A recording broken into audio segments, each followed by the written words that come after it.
kepentingan pendidikan kerohanian terhadap pemulihan kumpulan lesbian, gay, biseksual dan transgender ataupun singkatannya LGBT di Malaysia. Jadi kertas kerja ini adalah hasil daripada penulisan saya bersama dengan 3 lagi rakan saya. Jadi jika kita lihat dari segi pendahuluan, pembentukan nilai dan kecemerlangan insan berteraskan aspek kesucian hati merupakan asas terpenting yang menentukan keberhasilan dan kejayaan dalam proses pembangunan manusia. Ini kerana aspek kerohanian merupakan intisari manusia yang sebenar dan ciri-ciri peribadinya. Bahkan kebaikan roh adalah punca kebaikan seseorang dan masyarakat seluruhnya. Sehubungan itu, aspek pembangunan manusia menurut perspektif Islam adalah berbeza sama sekali dengan sistem pendidikan sekular yang hanya memberi perhatian terhadap aspek pembangunan akal dan jasad semata-mata. Secara jelas, pembangunan aspek kerohanian tidak dititikberatkan. Sehubungan itu wujudnya suatu jurang yang ketara di antara amalan semasa pelaksanaan sistem pendidikan dan falsafah pendidikan kebangsaan, terutamanya dalam isu pembangunan domain spiritual. Fenomena lesbian, gay, biseksual dan transgender ataupun LGBT semakin hari semakin menjadi isu utama yang mendorong wujudnya tingkah laku songsang dalam kalangan masyarakat di Malaysia, terutama dalam kalangan generasi muda. Budaya LGBT sememangnya menyimpang daripada norma masyarakat di Malaysia, terutama apabila melibatkan isu berkaitan agama dan budaya di negara ini. Jabatan Perangkaan Malaysia menganggarkan bahawa Malaysia dihuni oleh 32 juta orang dengan 28.7 juta daripadanya adalah warga negara dan 3.3 juta pula terdiri daripada bukan warga negara. Menurut sumber Jabatan Perangkaan Malaysia pada tahun 2010, Islam adalah agama majoriti di Malaysia dengan peratusannya iaitu 61.3%, diikuti dengan Buddha sebanyak 19.8% yang penganutnya dan agama Kristian pula dianuti oleh 9.2% penduduk Malaysia. Oleh sebab Islam adalah agama rasmi di Malaysia, sesetengah perkara yang tidak selari dengan Islam adalah dilarang untuk dilakukan, termasuklah perlakuan seksual di luar tabi'i. Malahan Undang-Undang Malaysia meletakkan bahawa sesiapa yang didapati mengamalkan kegiatan di luar tabi'i boleh didakwa mengikut Seksyen 377A stroke B di Kanun Keseksaan ataupun Akta 574 yang mengharamkan liwat dan seks songsang luar tabi'i. Terdapat juga kajian yang menyentuh tentang pertambahan mendadak dalam kalangan masyarakat yang terlibat dengan LGBT.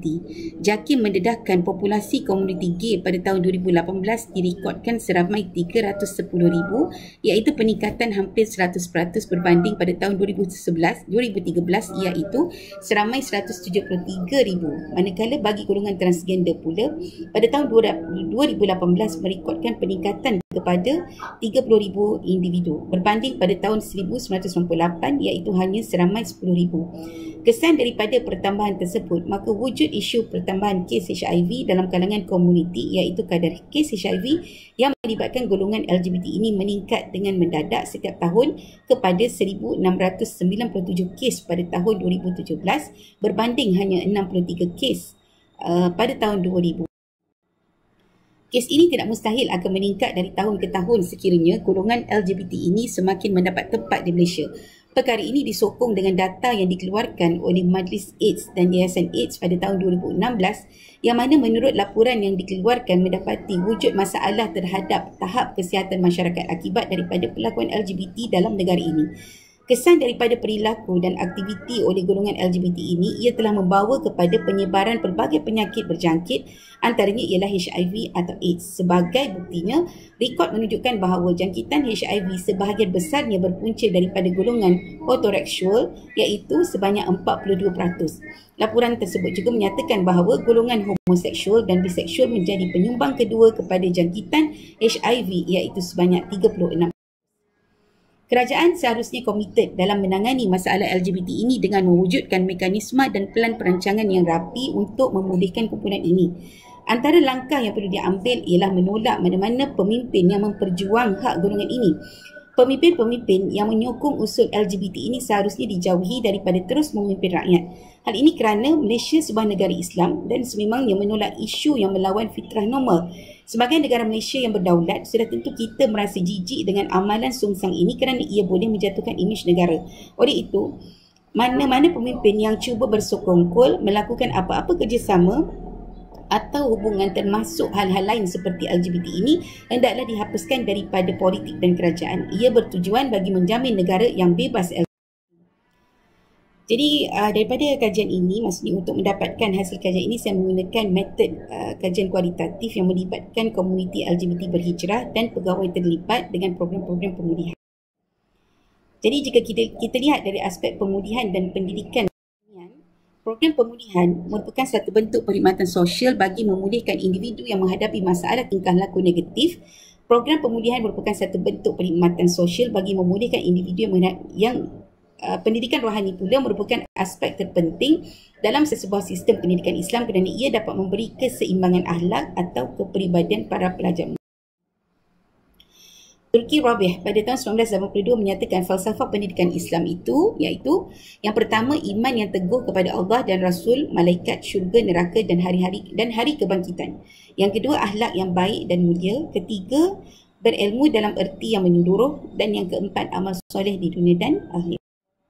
Menurut Al-Ghazali, ruhaniyah adalah berkaitan dengan persoalan dalaman dan kejiwaan manusia. Manakala Najati pula menyatakan mendefinisikan ruhaniyah sebagai permasalahan jiwa menurut Al-Quran.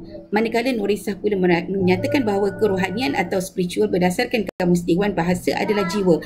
Manakala dari sudut literal, spiritual itu adalah pengalaman jiwa manusia yang mempunyai makna dan secara fitrah, badan manusia memerlukan elemen kerohanian untuk mensejahterakan fizikal, mental dan emosi. Elemen kerohanian berperanan mendekatkan diri kepada pencipta, mendidik dan menguatkan diri seperti amalan berdoa, berzikir, menuntut ilmu, melakukan solat sunat dan sebagainya. Dan ianya sebagai alternatif untuk terapi diri bagi mententeramkan hati, akal, jasad demi akhlak akan lurus dan fiziknya akan bersih. Tujuan umum pendidikan Islam tercermin dalam dua segi, iaitu untuk mendekatkan diri kepada Allah Subhanahu Wa Taala serta mendapatkan kebahagiaan hidup di dunia dan akhirat. Kajian. Untuk akhir ini, pelbagai usaha sedang giat dijalankan oleh pihak seperti Jabatan Kemajuan Islam Malaysia, JAKIM, Badan Bukan Kerajaan serta individu bagi menangani isu-isu LGBT. Terdapat juga badan pertubuhan seperti Pertubuhan Usrah Fitrah, Pintas, Hijrah Republika, Pertubuhan Insaf Pahang ditubuhkan oleh individu LGBT yang telah berhijrah membantu komuniti LGBT kembali kepada cara hidup Islam. Dalam menangani isu ini, Jabatan Agama Islam Selangor JAIS khususnya bahagian pengurusan penguasaan menjalankan tindakan berdasarkan peruntukan enactment kesalahan jenayah syariah tahun 1995 sedia ada seperti peruntukan Seksyen 27 bagi kesalahan hubungan jenis bagi orang yang sama jantina, Seksyen 28 bagi kesalahan persetubuhan luar tabi'i dan Seksyen 30 bagi kesalahan lelaki berlagak seperti perempuan. Hasil kajian dan penelitian awal menunjukkan pihak JAKIM melalui bahagian pembangunan keluarga, sosial dan komuniti telah mengadakan persidangan focal point menangani gejala sosial pada 21 hingga 23 Oktober. Objektif utama persidangan ini adalah untuk memurnikan pelan tindakan menangani gejala sosial kecelaruan gender. Pihak MAIS melalui Pertubuhan Usaha Fitrah, PUFI dan Pintas juga turut mengadakan program-program terhadap komuniti LGBT yang mempunyai kecenderungan untuk kembali hidup secara fitrah. Antara program-program yang dilaksanakan adalah seperti kelas bimbingan, fardu ain, usrah, program kesedaran dan motivasi, ziarah mahabah, mukhayyam dan sebagainya. Sejajar dengan kenyataan Menteri di Jabatan Perdana Menteri Hal Ehwal Agama Datuk Seri Dr. Zulkifli Muhammad Al-Bakri, masyarakat disaran tidak bersikap diskriminasi dan mengubah tanggapan dari melabel golongan lesbian, gay, biseksual dan transgender. Sebaliknya, mereka perlu dibantu dengan diberi pendidikan supaya golongan ini kembali ke pangkal jalan. Berkata meskipun banyak yang menyimpang jauh, namun jumlah yang kembali ke pangkal jalan juga sudah ramai. Matlamat dan tugas masyarakat adalah membendung dan menangani perkara itu secara berhikmah daripada terus berluasa. Kita mahu kembalikan mereka ke arah lebih baik dan harmoni dengan jiwa sebenar mengikut fitrah Allah Subhanahu. Melalui dapatan hasil temu bual bersama informan terdiri daripada komuniti LGBT berhijrah memperakui bahawa pendidikan kerohanian merupakan elemen penting dan dijadikan asas dalam program pemulihan komuniti. Ini penting bagi membantu komuniti berhijrah melaksanakan cara hidup Islam. Kebanyakan komuniti amat tersentuh dalam program agama di mana terdapat pengisian seperti zikir, qiyamul lail dan sebagainya.